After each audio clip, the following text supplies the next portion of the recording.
Hi all, it's me Vishnupriya from Priya's academy. നിങ്ങൾ OET പഠിക്കാൻ ആഗ്രഹിക്കുന്ന ഒരാളാണോ? എന്നാൽ തികച്ചും ഈ വീഡിയോ നിങ്ങൾക്കുള്ളതാണ്. എന്താണ് OET? OET എന്ന് പറഞ്ഞു കഴിഞ്ഞാൽ ഒക്കുപേഷണൽ ഇംഗ്ലീഷ് ടെസ്റ്റ് ആണ്. പക്ഷേ എങ്കിൽ മറ്റുള്ള ലാംഗ്വേജ് അസസ്മെന്റ് ടെസ്റ്റിൽ നിന്നും OET വ്യത്യസ്തമാക്കുന്ന ഒരു കാര്യം എന്തെന്ന് വെച്ച് കഴിഞ്ഞാൽ OET എക്സാമിനേഷൻ പ്രൊഫഷൻ സ്പെസിഫിക് ആണ്. അതായത് മെഡിക്കൽ പ്രൊഫഷണൽസിനെ മാത്രം കോൺസെൻട്രേറ്റ് ചെയ്തുകൊണ്ട് കണ്ടക്ട് ചെയ്യപ്പെടുന്ന ഒരു എക്സാമിനേഷനാണ് OET എന്ന് പറയുന്നത്.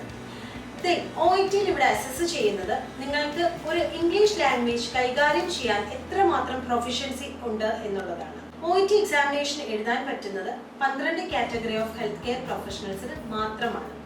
ഈ ഓരോ കാറ്റഗറിക്കും അവരുടെ പ്രൊഫഷൻ സ്പെസിഫിക് ആയിട്ടുള്ള കോണ്ടന്റുകളാണ് എക്സാമിനേഷനിൽ ഇൻക്ലൂഡ് ചെയ്യപ്പെട്ടിട്ടുള്ളത്. അതുകൊണ്ട് തന്നെ മറ്റുള്ള ലാംഗ്വേജ് അസസ്മെന്റ് ടെസ്റ്റിൽ നിന്ന് കമ്പാരിറ്റീവ്ലി ഈസിയർ ആണ് OET. പ്രത്യേകിച്ചും നിങ്ങൾ ഒരു മെഡിക്കൽ പ്രൊഫഷണൽ ആയതുകൊണ്ട് തന്നെ കോണ്ടന്റ് നോളജ് ഉള്ളത് കൊണ്ടും തന്നെ നിങ്ങൾക്കത് കുറച്ചും കൂടി ഈസി ആയിട്ട് ഹാൻഡിൽ ചെയ്യാൻ പറ്റും. ഇനി OETയിൽ നിങ്ങളുടെ ലാംഗ്വേജിനെ അസസ് ചെയ്യുന്നത് എങ്ങനെയൊക്കെയെന്ന് നോക്കിയാലോ? യെസ്, OETക്ക് 4 മൊഡ്യൂൾസ് ആണുള്ളത്. First one listening, second one reading, third one writing and the last one is speaking. നമുക്ക് ഓരോ മൊഡ്യൂൾസും ഡീറ്റെയിൽ ആയിട്ടൊന്ന് നോക്കിയാലോ? Then we will start with listening. Yes, OET listening എന്ന് പറയുമ്പോൾ നിങ്ങൾക്കൊരു നേറ്റീവ് സ്പീക്കർ ഒരു കാര്യം നിങ്ങളോട് പറഞ്ഞു കഴിഞ്ഞാൽ എത്രത്തോളം അതിനെ മനസ്സിലാക്കാനുള്ള കേപ്പബിലിറ്റി ഉണ്ട് എന്നുള്ളതാണ് ലിസ്ണിംഗ് കൊണ്ട് അസസ് ചെയ്യുന്നത്. ഇനി ഈ ടെസ്റ്റിന്റെ സ്ട്രക്ചർ എങ്ങനെയെന്ന് നോക്കാം. ലിസ്ണിംഗിന് വേണ്ടിയിട്ട് OET നിങ്ങൾക്ക് തന്നിട്ടുള്ള ഒരു ടൈം ഏകദേശം 40 മിനിറ്റ് ആണ്. ഈ 40 മിനിറ്റിൽ നിങ്ങൾ അറ്റൻഡ് ചെയ്യേണ്ടത് 42 ചോദ്യങ്ങൾക്കുള്ള ഉത്തരങ്ങളാണ്. ഓരോ ഉത്തരങ്ങൾക്കും നിങ്ങൾക്ക് ഓരോ മാർക്ക് വെച്ചിട്ടാണ് കിട്ടുക. നോ നെഗറ്റീവ് മാർക്സ്, അതാണ് മറ്റൊരു പ്രത്യേകത. OET ലിസ്ണിംഗിന് 3 പാർട്സ് ആണുള്ളത്. Part A, part B and part C. ഓരോ പാർട്സും ഡീറ്റെയിൽ ആയിട്ട് നോക്കാം.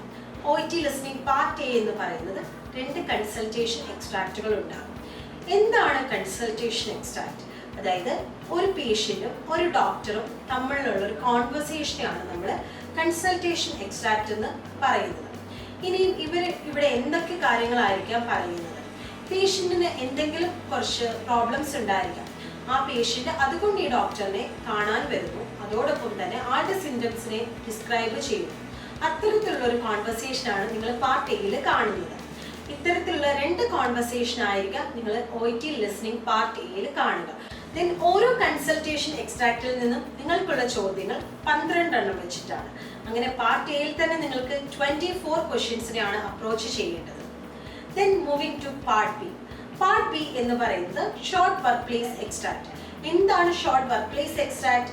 യെസ്, നമ്മുടെ വർക്ക് പ്ലേസുമായിട്ട് റിലേറ്റഡ് ആയിട്ടുള്ള കോൺവെർസേഷൻ തന്നെയാണ് ഇവിടെ നിങ്ങൾ കേൾക്കുന്നത്. അതായത് ഇത്തരത്തിലുള്ള ഒരു 6 കോൺവെർസേഷൻ ആണ് നിങ്ങൾ പാർട്ട് ബിയിൽ കേൾക്കുക. അത് എന്തൊക്കെയെന്ന് നോക്കിയാലോ? അതായത് നമ്മളുടെ ഡെയിലി റൊട്ടീനിൽ നിങ്ങൾ കേൾക്കുന്ന doctor to doctor conversation, or doctor ഒരു നഴ്സിനോട് സംസാരിക്കുന്ന ഒരു conversation, or a doctor to patient conversation. ഇത്തരത്തിലുള്ള ഒരു 6 കോൺവെർസേഷൻ നിങ്ങൾ ഈ പാർട്ട് ബിയിൽ കേൾക്കും. അതോടൊപ്പം തന്നെ അതിന്റെ ഡ്യൂറേഷൻ എന്ന് പറയുന്നത് 1 മിനിറ്റ് ആണ്. നിങ്ങൾക്ക് അതോടൊപ്പം ഈ പാർട്ട് ബി എന്ന് പറയുന്നത് മൾട്ടിപ്പിൾ ചോയ്സ് ക്വസ്റ്റ്യൻസ് ആണ്. നിങ്ങൾ കേൾക്കുന്ന ഓഡിയോയുമായി റിലേറ്റ് ചെയ്തിട്ടുള്ള ഒരു ചോദ്യവും അതിന് 3 ഓപ്ഷൻസും ഉണ്ടാകും. അതിൽ നിന്ന് കറക്റ്റ് ആയിട്ടുള്ളത് ഏതാണ് എന്നുള്ളത് നിങ്ങൾ പിക്ക് ചെയ്യേണ്ടതാണ്. അത്തരത്തിലുള്ള 6 ചോദ്യങ്ങളാണ് നിങ്ങൾക്ക് പാർട്ട് ബിയിൽ അപ്രോച്ച് ചെയ്യേണ്ടതായിട്ട് വരുന്നത്. Moving to part C. Part സിയിലേക്ക് വരുമ്പോൾ നിങ്ങൾ കേൾക്കുന്നത് ഒരു ഇന്റർവ്യൂ അല്ലെങ്കിൽ ഒരു പ്രസന്റേഷൻ എക്സ്ട്രാക്റ്റുകളാണ്. ഇവിടെ എന്ന് പറയുമ്പോൾ ഇതിന്റെ ഡ്യൂറേഷൻ 5 മിനിറ്റ്സ് ആണ്. പാർട്ട് സി കമ്പാരിറ്റീവ്ലി കുറച്ചും കൂടി കോൺവെർസേഷന്റെ ലെങ്ത് കൂടുതൽ ഉണ്ടായിരിക്കും. ബട്ട് അപ്രോക്സിമേറ്റ്ലി 5 മിനിറ്റ്സ് തന്നെയാണ് ഇതിന്റെയും ഡ്യൂറേഷൻ. ഇവിടെ നിങ്ങൾക്ക് ഓൾറെഡി നിങ്ങളിപ്പോൾ 30 ക്വസ്റ്റ്യൻസിന് പാർട്ട് എയിലും ബിയിലും അറ്റംപ്റ്റ് ചെയ്ത് കഴിഞ്ഞു. ബാക്കിയുള്ള 12 ക്വസ്റ്റ്യൻസ് ഇവിടെയാണ് നിങ്ങൾ അറ്റംപ്റ്റ് ചെയ്യേണ്ടത്. അതായത് നിങ്ങൾ കേൾക്കുന്ന ഓരോ എക്സ്ട്രാക്റ്റിൽ നിന്നും നിങ്ങൾക്ക് 6 ചോദ്യങ്ങൾ ഉണ്ടാകും. അങ്ങനെ മുഴുവനായി 12 ചോദ്യങ്ങൾ. അങ്ങനെ ടോട്ടൽ നമ്പർ ഓഫ് ക്വസ്റ്റ്യൻസ് 42നെയാണ് നിങ്ങൾ ലിസ്ണിംഗിൽ അപ്രോച്ച് ചെയ്യേണ്ടത്. ഇതിൽ നിങ്ങൾക്ക് B സ്കോർ കിട്ടണമെങ്കിൽ 30 മാർക്സ് എങ്കിലും നിങ്ങൾക്ക് ഉണ്ടായിരിക്കും.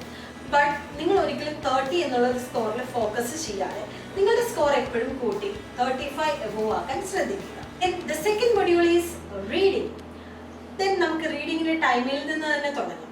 റീഡിങ്ങിന് വേണ്ടിയിട്ട് നിങ്ങൾക്ക് തന്നിരിക്കുന്ന സമയം എന്ന് പറയുന്നത് 60 മിനിറ്റ് ആണ്. അതായത് 1 മണിക്കൂർ.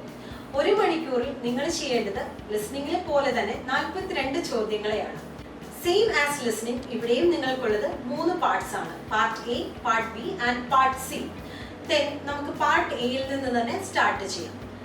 OET റീഡിംഗ് പാർട്ട് എ എന്ന് പറയുന്നത് നിങ്ങൾക്ക് തന്നിട്ടുള്ള സമയം 15 മിനിറ്റ് ആണ്. നിങ്ങൾക്ക് മുഴുവനായിട്ട് 60 മിനിറ്റ് തന്നിട്ടുണ്ടെങ്കിൽ കൂടി പാർട്ട് എക്ക് നമുക്ക് അലോ ചെയ്തിട്ടുള്ള സമയം 15 മിനിറ്റ് ആണ്. ഈ 15 മിനിറ്റിൽ നിങ്ങൾ അപ്രോച്ച് ചെയ്യേണ്ട ക്വസ്റ്റ്യൻസിന്റെ നമ്പർ 20 ആണ്. OET റീഡിംഗ് പാർട്ട് എ എന്ന് പറയുന്നത് നിങ്ങൾക്ക് 4 ടെക്സ്റ്റുകളെ തന്നിട്ടുണ്ടായിരിക്കും. അതായത് അതൊരു single health care topic related തന്നെ ആയിരിക്കും. അതായത് ടെക്സ്റ്റ് എയും ബിയും സിയും ഡിയും തമ്മിലുള്ള ഒരു കണക്ഷൻ ഉണ്ടായിരിക്കും. ഇതിനെ 4നെയും ആസ്പദമാക്കി വേണം നിങ്ങൾ നിങ്ങളുടെ 20 ക്വസ്റ്റ്യൻസിനെ ആൻസർ ചെയ്യാൻ. OET reading part D short work place എക്സ്ട്രാക്റ്റുകൾ തന്നെയാണ് നിങ്ങളുടെ ലിസണിംഗ് പോയിന്റ്. ഇവിടെ നിങ്ങൾക്ക് നിങ്ങളുടെ ഹോസ്പിറ്റൽ കമ്മ്യൂണിക്കേഷന് വേണ്ടി യൂസ് ചെയ്യുന്ന മാനുവൽ അല്ലെങ്കിൽ ഹോസ്പിറ്റൽ ഗൈഡ് ലൈൻസ്, ഇമെയിൽസ് അല്ലെങ്കിൽ മെമോ അത്തരത്തിലുള്ള ഒരു നോട്ടായിരിക്കും തന്നിട്ടുണ്ടാവും. അത് ഏകദേശം 100 to 150 വേർഡ് കൗണ്ട് ഉണ്ടായിരിക്കും. ആ തന്നിരിക്കുന്ന പാരഗ്രാഫ് നിങ്ങൾ വായിച്ച് അതിലെന്താണ് നമ്മളോട് കമ്മ്യൂണിക്കേറ്റ് ചെയ്യാൻ ശ്രമിച്ചിരിക്കുന്നത്, അല്ലെങ്കിൽ ആ ഒരു പർട്ടിക്കുലർ പാരഗ്രാഫ് കൊണ്ട് എന്താണ് എയിം ചെയ്തിരിക്കുന്നത് എന്നുള്ളത് മനസ്സിലാക്കി കൃത്യമായ ആൻസറിലേക്ക് എത്തുകയാണ് നിങ്ങൾ ഈ പാർട്ട് ബിയിൽ ചെയ്യേണ്ടത്. പാർട്ട് ബി നിങ്ങൾക്ക് മൾട്ടിപ്പിൾ ചോയ്സ് ക്വസ്റ്റ്യൻസ് ആണ്. അതിൽ 3 ഓപ്ഷൻസ് ഉണ്ടായിരിക്കും. അതിൽ നിന്ന് കൃത്യമായിട്ട് ഏതാണ് കറക്റ്റ് ആൻസർ എന്നുള്ളത് കണ്ടെത്തുകയാണ് നിങ്ങൾ ചെയ്യേണ്ടത്. Then moving to part C. Then part C യിലേക്ക് വരികയാണെങ്കിൽ നിങ്ങൾക്ക് ഒരു 800 to 850 വേർഡ് കൗണ്ടിൽ വരുന്ന 2 ആർട്ടിക്കിൾസ് ഉണ്ടായിരിക്കും. ഇത്തരത്തിലുള്ള 2 ആർട്ടിക്കിളാണ് നിങ്ങൾക്കുള്ളത്. ഈ ആർട്ടിക്കിളിനെ ആസ്പദമാക്കി നിങ്ങൾക്ക് ഓരോന്നിൽ നിന്നും 8 ചോദ്യങ്ങളായിരിക്കും OET റീഡിംഗ് പാർട്ട് സിയിൽ ഉണ്ടാകുക. കൃത്യമായിട്ട് വായിച്ച് മൾട്ടിപ്പിൾ ചോയ്സ് ക്വസ്റ്റ്യൻസ് ആണ് ഇവിടെ വിത്ത് 4 ഓപ്ഷൻസ്. ഏതാണ് നിങ്ങളുടെ കറക്റ്റ് ആൻസർ എന്നുള്ളത് കണ്ടുപിടിക്കുകയാണ് നിങ്ങൾ പാർട്ട് സിയിൽ ചെയ്യേണ്ടത്. Then moving to OET writing. OET റൈറ്റിംഗിന് നിങ്ങൾക്ക് തന്നിരിക്കുന്ന ഒരു ടൈം ഫ്രെയിം എന്ന് പറയുന്നത് 45 മിനിറ്റ് ആണ്.